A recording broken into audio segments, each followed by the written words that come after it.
यात मनसे अध्यक्ष राज ठाकरे आज मीरा भाईंदर दौऱ्यावर आहेत। मीरा भाईंदरमध्ये मराठी आणि अमराठीच्या मुद्द्यावरून चांगलाच वाद पेटला होता।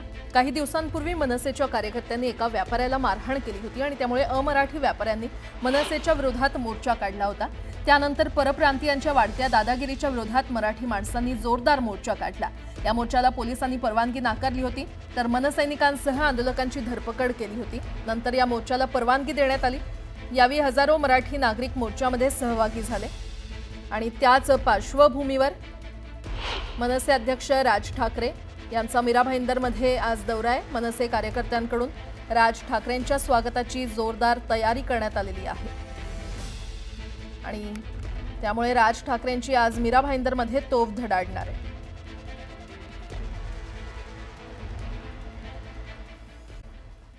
मग सकाळच्या पहिल्या बातमीपत्रामध्ये आपलं सगळ्यांचं स्वागत। बातमीपत्राच्या सुरुवातीला एक मोठी बातमी आहे। विधान भवन परिसरामध्ये काल दुपारी झालेल्या राड्याचे पडसाद रात्रभर उमटले। आमदार जितेंद्र आव्हाड यांचा कार्यकर्ता नितीन देशमुखला पोलिसांनी रात्री 12 वाजता विधान भवनात अटक केली। मात्र ही गोष्ट जितेंद्र आव्हाड यांना कळताच ते तात्काळ विधान भवन परिसरात पोहोचले आणि पोलिसांच्या गाडीसमोर कार्यकर्त्यांसह ठिय्या दिला। या आंदोलनात सहभागी होण्यासाठी आमदार रोहित पवार देखील दाखल झाले होते। जितेंद्र आव्हाड ठिय्या आंदोलनावर ठाम असताना पोलिसांनी 1:30 वाजता आंदोलकांची धरपकड केली। जितेंद्र आव्हाड यांनी पोलिसांची गाडी अडवून ठेवली होती।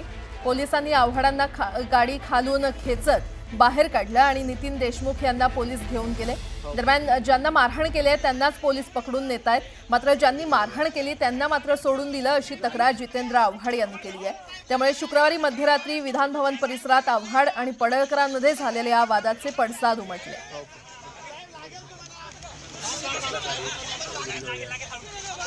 आणि या संदर्भात अधिक माहिती देत आहेत आमचे प्रतिनिधी कृष्णा आवटी आपल्यासोबत जोडले गेलेले आहेत। कृष्णा, काल विधान भवन परिसरात दुपारच्या दरम्यान मोठा राडा झाला आणि त्यानंतर संपूर्ण रात्रभर त्याचे पडसाद जाणवले, काय अपडेट? नक्कीच प्राजक्ता, पाहायला गेलं तर विधान भवनाच्या परिसरात दुपारी झालेल्या राड्यासंदर्भात जे आहे ते पडसाद संपूर्ण रात्रभर जे आहेत आपल्याला पाहायला मिळाले। आमदार जितेंद्र आव्हाड यांनी त्यांच्या राष्ट्रवादी काँग्रेस पक्षाचे कार्यकर्ते असतील किंवा आव्हाडांचे समर्थक असतील नितीन देशमुख यांना जे आहे अटक करण्यात आली होती। पोलिसांकडून थेट यांना अटक करण्यात आली होती आणि पाहायला गेलं तर जितेंद्र आव्हाड यांची एकच मागणी जी सातत्याने लावून धरली होती ती म्हणजे आम्हाला त्याला भेटायचंय, मला त्यांच्याशी बोलायचंय। याच अनुषंगाने जे पाहायला गेलं तर पोलीस देखील त्यांना बोलून देत नव्हते आणि पाहायला गेलं तर जितेंद्र आव्हाडांनी थेट विधान भवनाच्या परिसरातच जे आहे ते आंदोलनाला सुरुवात केली आणि त्याचबरोबर त्यांचे राष्ट्रवादीचे कार्यकर्ते पाहायला गेले तर त्यांच्या सोबत होते आणि त्यानंतरच रोहित पवार देखील जे आहे या आंदोलनात सहभागी झालेले आपल्याला पाहायला मिळाले। आपण पाहायला गेलं तर दृश्यांमध्ये अगदी जितेंद्र आव्हाड जे आहे अगदी पोलिसांच्या गाडीखाली देखील जे आहे ते गेलेले आपल्याला पाहायला मिळाले। आणि प्राथमिक माहिती पाहायला गेलं तर जितेंद्र आव्हाड यांची प्रमुख मागणी होती की मला नितीन देशमुख यांच्याशी संपर्क साधायचा किंवा मला त्याच्याशी बोलायचं, परंतु पोलिसांकडून जे पाहायला गेलं तर जे आहे ते बोलून देण्यात येत नव्हतं। देखील त्या कारणास्तव जे जितेंद्र आव्हाड यांनी जे आहे ते विधान भवनाच्या परिसरात आंदोलन केलं देखील आपल्याला पाहायला मिळालं। ठीक, प्राजक्ता। कृष्णा, अपडेट घेत राहू। तुर्तास धन्यवाद या सविस्तर माहितीसाठी।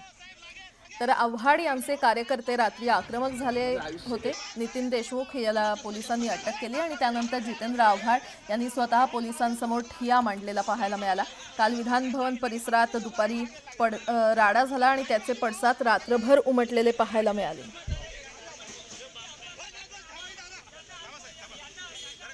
मोठी बातमी आपण पाहतोय।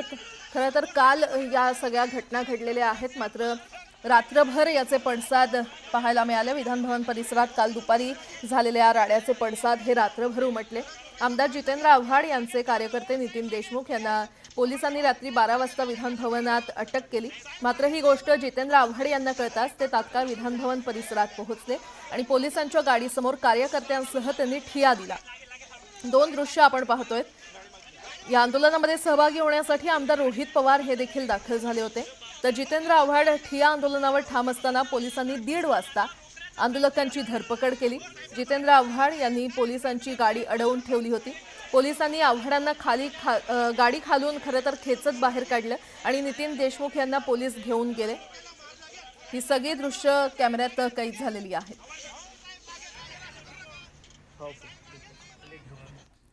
राष्ट्रवादी काँग्रेस शरदचंद्र पवार पक्षाचे आमदार जितेंद्र आव्हाड आणि सत्ताधारी भाजपचे आमदार गोपीचंद पडळकर यांच्यातील वादाचे विधान भवनात खरं तर तीव्र पडसाद उमटले। काल संध्याकाळी दोन्ही नेत्यांच्या कार्यकर्त्यांमध्ये थेट विधान भवनाच्या लॉबीमध्ये हाणामारी झाली। यामुळे विधान भवन परिसरात मोठा तणाव निर्माण झाला होता। विधानसभा अध्यक्ष राहुल नार्वेकर यांनी या प्रकरणाची गंभीर दखल घेत घटनेचा अहवाल मागवलाय। आमदार जितेंद्र आव्हाड यांनी गेल्या आठवड्यात विधिमंडळ परिसरात भाजप आमदार गोपीचंद पडळकर यांच्याकडे पाहून घोषणाबाजी केली होती आणि या घटनेला 5 दिवस लोटत नाहीत तोच बुधवारी विधान भवनाच्या गेटवर या दोन्ही नेत्यांमध्ये चांगलीच बाचाबाची झाली। या घटनेचे काल विधान भवनाच्या लॉबीमध्ये तीव्र पडसाद उमटले। या दोन्ही नेत्यांचे कार्यकर्ते विधान भवनाच्या लॉबीत भिडले, त्यांच्यामध्ये जोरदार हाणामारी झाली। आव्हाड यांचे कार्यकर्ते नितीन देशमुख यांच्यावर हा हल्ला झाल्याचं सांगण्यात येतंय, पण अचानक झालेल्या या प्रसंगामुळे तिथे उपस्थित असणारे आमदार आणि पत्रकारांमध्ये एकच खळबळ माजली। हे सर्वजण सुरक्षित ठिकाणी धावताना दिसून आले।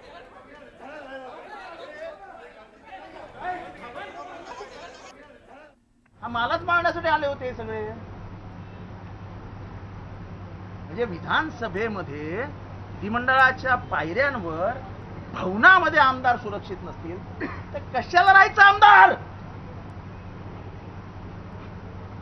काय गुन्हा आहे आमचा?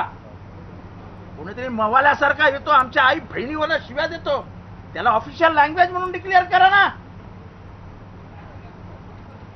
अनपार्लमेंटरी वर्ड्स वापरले जातात, करून टाका पार्लमेंटरी वर्ड्स आहेत म्हणून। सत्तेचा एवढा मुजरपणा, सत्तेचा एवढा माज। दरम्यान या राड्यानंतर जयंत पाटील विधान भवनाच्या लॉबीमध्ये पोहोचले आणि त्यावेळी त्यांनी आव्हाडांचा कार्यकर्ता नितीन देशमुखची भेट घेतली। यावेळी नितीन देशमुख काय म्हणाले पाहूयात। विधान भवन लॉबीमध्ये नेमकं काय घडलं तर जितेंद्र आव्हाड आणि गोपीचंद पडळकर यांच्यामध्ये काही दिवसांपासून तुतू मेमे सुरू होती। विधान भवनात अनेक वेळा आव्हाड पडळकर आमने सामने आले। काल आव्हाडांचा कार्यकर्ता नितीन देशमुखच्या मंगळसूत्र चोर अशा त्यानं घोषणा केल्या होत्या। घोषणेचा राग मनात धरून पडळकर यांच्या कार्यकर्त्यांनी देशमुखवर हल्ला चढवला। देशमुख पायऱ्यांवरून जात असताना पडळकर आणि कार्यकर्ते आमनेसामने आले। विधान भवन लॉबीमध्ये पडळकरांच्या कार्यकर्त्यांनी नितीन देशमुखला मारहाण केली।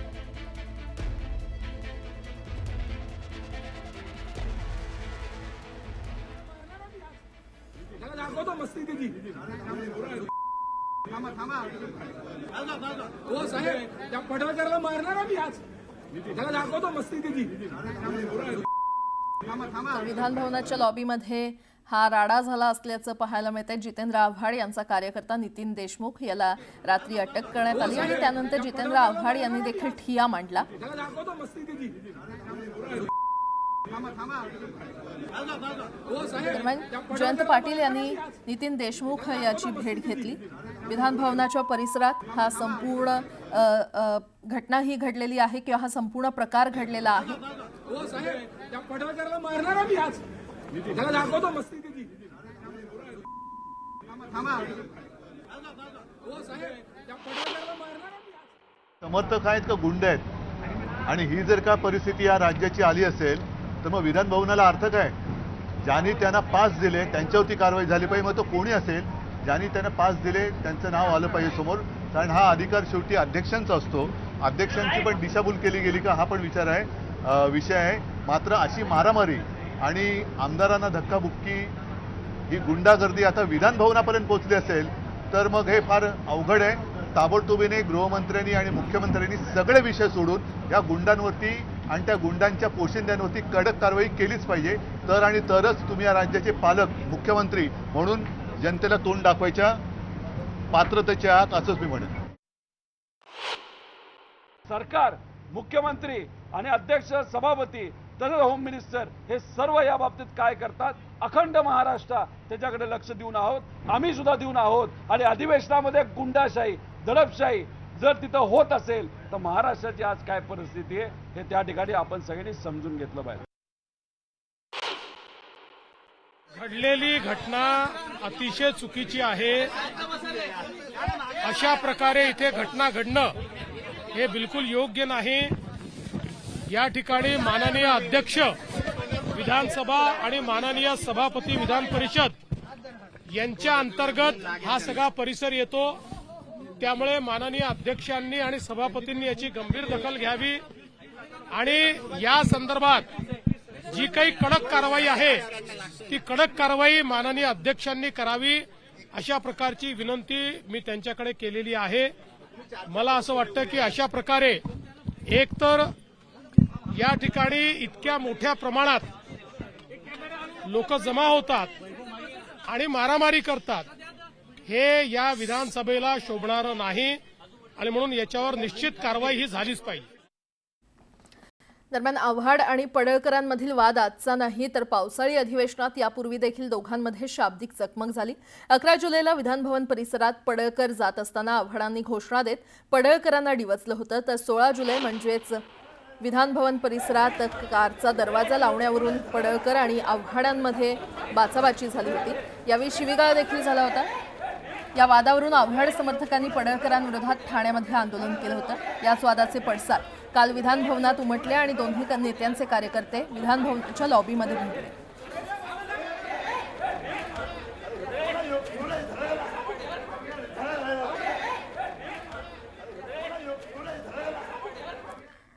या राड्यानंतर जितेंद्र आव्हाड आणि बावनकुळेंची विधानभवनात भेट झाली. दोघांमध्ये काही वेळ चर्चा झाली. दरम्यान या राड्यानंतर आव्हाड आणि पडळकर यांच्यामध्ये समेट घडवून आणलं असून दोघांमधील वाद मिटल्याचं बावनकुळे यांनी सांगितलं. आपण पाहतोय या संपूर्ण राड्यानंतर जितेंद्र आव्हाड आणि बावनकुळे यांची भेट झाली आणि त्यानंतर पडळकर आणि आव्हाडांमध्ये समेट घडवून आणली असल्याचं बावनकुळे म्हटले. आता हा वाद मिटलेला आहे. मी माननीय जितेंद्र आव्हाड आणि गोपीचंद पडळकरशी बोललेलो आहे. मी माननीय अध्यक्षाची चर्चा केली आहे. हा वाद आता मिटलेला आहे. यानंतर असा कुठलाही वाद त्यांच्या दोघांमध्ये होणार नाही आणि कार्यकर्त्यामध्ये होणार नाही.